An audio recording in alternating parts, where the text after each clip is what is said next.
Okay, so we have our landscape, and now we're going to open up some photos of Ethan. Okay, so I'm going to, why is it not allowing me to open those? That's a little strange. I am going to double click on them, and one thing I can do to look at them is I'm going to go to Command Y. Now before we actually start photoshopping him, notice how big his nose looks in this photo? Sorry, Ethan.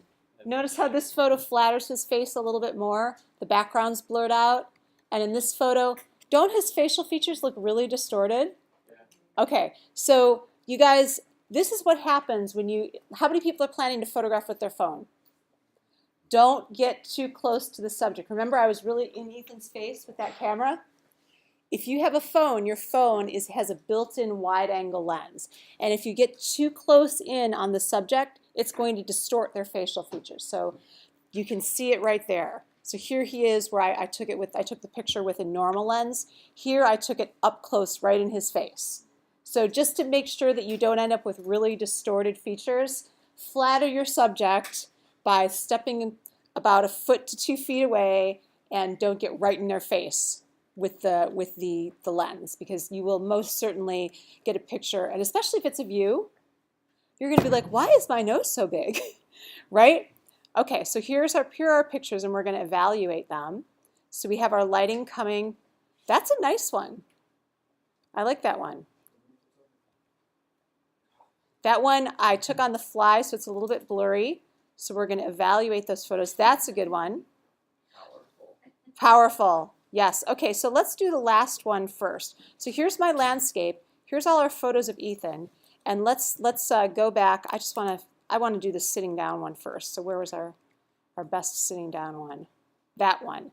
Number 28. So number 28, I'm going to open with Photoshop. Okay, and if you are using GIMP, Alex was asking me, is it a pure clone? It's not, but all the functions are the same. So you just have to kind of figure it out. Okay, so now we're going to have to isolate Ethan from the background and place him into our landscape. Now that's actually really easy. So there's a couple different tools that we're going to focus on. And the first one is this one, fourth down from the top. It's called the Quick Selection tool. And one of the wonderful things about Photoshop is it gives you little demos of the tool when you mouse over it. So see this brush? This is a brush, and I'm actually going to be, as I click on it, and I'm just going to go click, click, click, and it's trying to differentiate Ethan from the background. So at a certain point, it's going to get some stuff that I don't want, and then I'm going to have to refine it. But see how nice that is? So as whoa, I got something I don't want. I can hit undo, but I'm going to try to get as much as I can. It looks like I can't avoid getting some of him, but if I use, if I make this smaller, I'm using the brackets on my keyboard to make it smaller. Maybe I can sample a smaller part and just, that's not going to work for me, and just kind of take a bite out of him, a bite at a time. So we're going to have to take this out manually, it looks like, but that's not a huge deal. So last thing I'm going to try to get is the white of his sneakers, and that worked out great. Okay, so the next thing I'm going to do with Ethan, I'm going to try to grab the top of his head right here. Okay, so the next thing we're going to do here is I am going to, this is a weird thing about Photoshop. See this lock on the background? I don't know why they continue to do this, but you have to double click on the background in order to edit it. So that's kind of a leftover in Photoshop from days gone by. It's been that way for decades. It's kind of dumb, but they still have it. So just remember to double click on the background. And now our next thing is I get this button up here. This is called the Properties panel. And I'm going to go to Select and Mask. So if you can see, here's what, this is all ghosted out in the background. And we can see that we got the chair, but everything else about Ethan we got pretty well. Now I'm going to zoom in on this. And what you're going to see is he kind of has a little helmet head going on. See, it did pretty well It does, select and mask does great on hard edges, but on things like hair, it's going to try to give you a hard edge. So select and mask, I'm going to drag just over, actually I'm going to undo this. I'm going to click Smart Radius, and I'm going to just drag over the edges of his hair and see if I can't get, see how it's taking some of his hair and making some of it a little bit more transparent, and it's giving us some, you can see his hair is a bit more realistic, so it's not that harsh, weird edge. Okay, a hard edge is fine for him here, for his shoulder, for his body, for his pants, for his foot. Over here, we still have a bit of work to do because we're going to have to take that stuff out by hand. But so our first step is we use the quick select tool to isolate, do a rough isolation of him. Remember, I'm recording all this, so you'll be able to do it later. And then I'm going to hit OK, and it gives us a selection. So see these little guys right here? They have an official name. Does anyone know what their official name is? Yes, Amanda. Oh, shoot, Jenna. They're called marching ants. Yes, they are officially called marching ants. I'm going to move up one in the selection tools, the lasso tool. So if I hold down the Shift key, I add to the selection, which I don't want. But if I hold down the Alt or Option key, I start to subtract from the selection. So I'm going to just do a rough subtraction of everything that I don't want. Yes, Mike? Why don't the subtraction there's a addition and then subtraction. I'm confused along that. Oh, Shift adds, Alt or Option subtracts. So whatever tool you use in Photoshop, Shift will add, see look, adds, and Alt or Option on the Mac, Alt on the PC, subtracts. So now I have a better selection of him, and I'm going to go in there and I'm actually going to zoom in, and I'm going to take that lasso tool and I am going to hold down the Alt or Option key, and I'm going to try to get as close as I can to him, and I'm going to do it in chunks. Don't do huge areas at once. There are a lot of ways to remove or mask stuff out in Photoshop, and this is what I would consider the very, very, very simplest way. There are better ways, but this way is a simple way. So, by the way, who knows how long Photoshop has been in existence? A while, yeah, since before you were born. So Photoshop was invented in 1990. So I was actually using the very first versions of Photoshop. Boy, we thought we had died and gone to heaven. But actually, from our perspective now, it looks pretty primitive. So I'm still making a rough selection of Ethan here. So I'm using Alt to subtract out what I don't want. See that? I left that out. I'm going to Alt, draw a lasso around it, and subtract. So you guys with me so far? Okay, so all I'm using is this lasso tool. So I am, and now remember, this is not the only way to mask out in Photoshop. It is merely one of the easiest ways. So we're going to go from easy to hard. So I'm gradually taking out every part of Ethan that I don't want. This would not be the way I would mask stuff out in the real world. I've got a bit more of the chair here than I bargained for. Is that? No.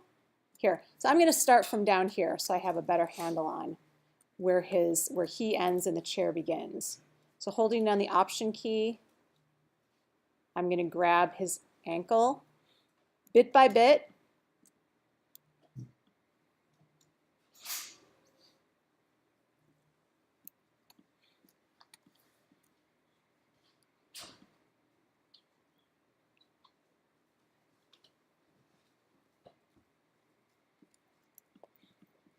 Okay, and now we're getting into the intersection between Ethan and the chair. And notice this still isn't perfect. What we're going for is perfection. All right, now here's where I was starting to get messed up. So I'm going to, it's almost like I'm taking little bites, removing what I don't want, but I'm not trying to do his entire body at once, because if I mess up one time, then I have to redo it all over, and that is no fun, as I'm sure many people who have used Photoshop will attest to. See, look, I made a mistake right there. I can always undo. But so I'm taking little tiny bites out of everything that is not Ethan. And I would say that's a decent rough selection. It's still pretty rough, isn't it? Okay, let's go. I'm going to do Command 0. Now we have a pretty decent rough selection of Ethan. And what I'm going to do, Jenna. It's not? Okay, let me look at it. Thank you. Oh, yeah, I see his. Are you sure? Where?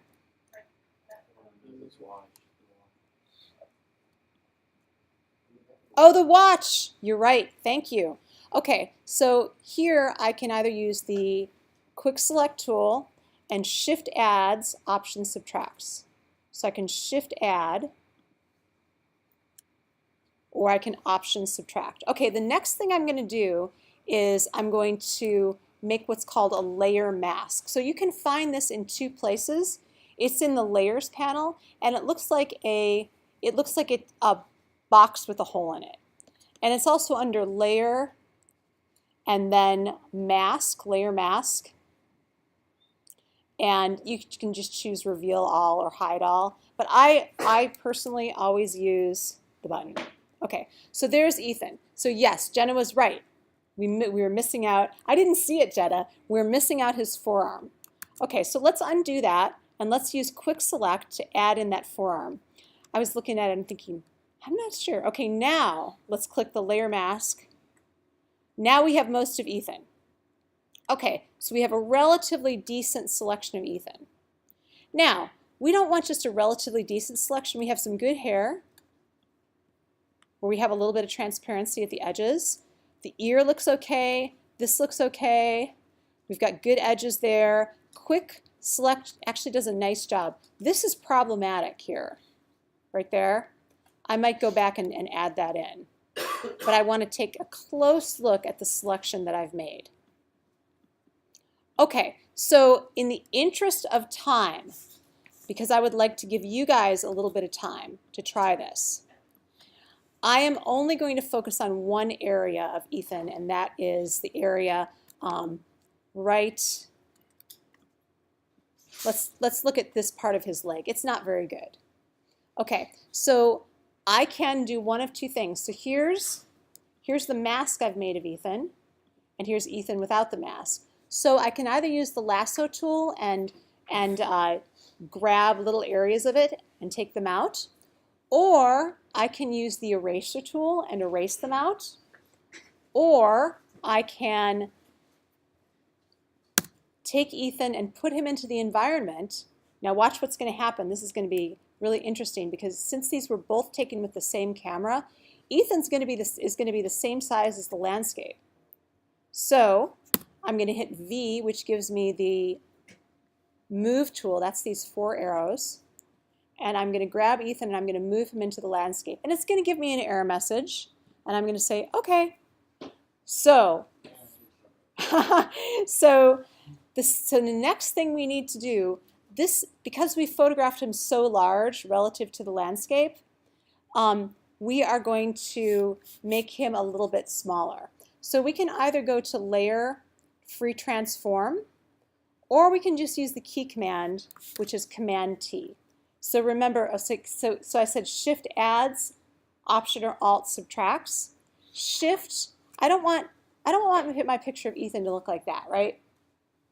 So we need to constrain his proportions. So I'm going to use the Shift key to put him into position and at the proper size.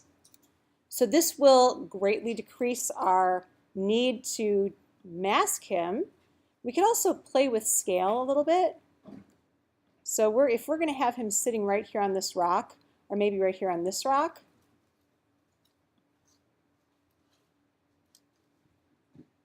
Okay, if I hit return, that'll make him stick. Now, here's the deal. I can't go back and resize him again because when I resize, I will lose detail in the image. Watch what happens if I try to size him up. Now, Photoshop actually does an amazingly good job, but look at that. Look at where we lost all that quality, right? So once you size something down, you can't get the detail back. So I'm going to escape out of that. And now let's take a look at Ethan within the landscape. Okay, so I am going to place him right there. And what do you think he needs to look more realistic? To be smaller? Yeah, we could make him smaller. Okay, I'm going to go back in history. There's a history panel that'll allow me to go back in time. And so Daniel says, let's make him smaller. And I agree. He needs to be quite a bit smaller. Now, we could have a little fun and play with scale. Remember that picture I showed you of the guy who placed himself on the moon? So what do you think about that size? Let's go a little smaller. What do you think? How's that, Daniel? Good. Good? Okay. All right, so we're going to hit return to make it stick. And now I'm going to zoom in on him in the landscape. I'm going to position him so he's sitting right on that rock. But he looks like he's pasted onto the rock, doesn't he? So what else do I need to make him look more realistic? Jenna? A shadow. Okay. So here we have our background layer, which is the mountains. We have layer 1, which I'm going to rename the Ethan layer. And there's what I want to make is I'm going to give him a little bit of a drop shadow, and then we're going to distort it so it looks like a cast shadow. So there's 2 ways to do this.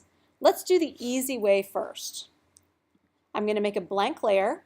I'm going to call this shadow. So again, I'm doing this the absolute easiest way I possibly can. Then I'm going to grab the paintbrush tool,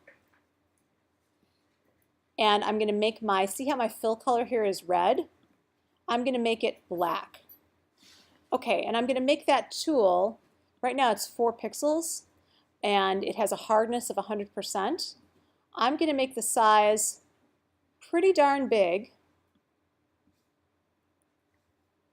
And I'm making the hardness 0%, so it's very soft. So I have to make sure that I'm clicked on the right layer. So I've clicked, see I have the shadow layer selected. And now I'm going to zoom out a bit. And so let's look at the lighting again. So it's coming from the top right. So I'm going to do a little bit of a cast shadow. When I paint, I'm painting under Ethan. Okay, now this looks terrible, and I realize it looks terrible. So don't judge me quite yet. So what I'm going to do with this shadow is take its opacity down. So in the layers panel here, I'm going to take the opacity down to almost nothing. And I'm going to position that shadow. How's that position? Better? I actually think Ethan should be closer to the shadow. Okay, so that's one way of making a cast shadow. That's not the only way to make a cast shadow. There are other more sophisticated ways to do it, but does he look like he's integrated with the environment?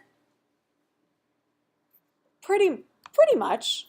Okay, so what I'd like, it's 1 o'clock, so I'm going to stop the recording, and I'm going to let you guys practice yourselves. So find a partner, take a picture of your partner, email or messenger or whatever the file to yourself, and go into Photoshop, find a landscape or a historical photo, and give this a try. And Ethan